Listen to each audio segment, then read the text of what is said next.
আজকে আমাগো বাসায় দারুণ এক কাজ হইছে। দুইটা বিরাট ফিল্টার লাগাইছি পানি বিশুদ্ধ করার জন্য।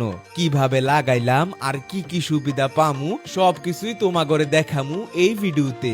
আগে ফিল্টারের সব সরঞ্জাম ঘরে আনতে হইছে। এগুলা আবার শুধু যন্ত্রপাতি না, পাথর আর কঙ্করও আছে ভেতরে দেওয়ার জন্য। সাদা সাদা দুইটা বড় সিলিন্ডার কাঁধে কইরা তোলা হইলো ছাদে। তারপর কি হইলো জানো, মেস্তুরি ভাই পাইপ কাইটা পাইপের মাথায় একটা ছাকনি টাইপের জিনিস ঠেল ঠেল কইরা লাগাই দিল। ওইটা আমি দিয়া দিলাম সিলিন্ডারের ভিতরে।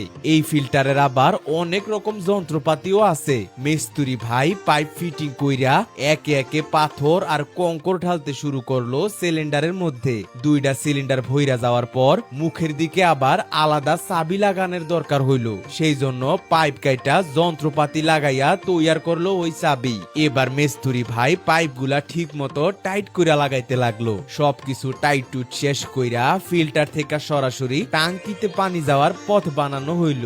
সব কাজ শেষ হইল, আর একটা কাজ বাকি থাকে, ফিল্টারটা পরিষ্কার করা। কারণ প্রথম দিকে ময়লা পানি বের হইব, ওইটা না ছাড়লে পানি পান করা যাইব না। তাই অন্তত এক সপ্তাহ লাগবো পানি পুরোপুরি পরিষ্কার হইতে।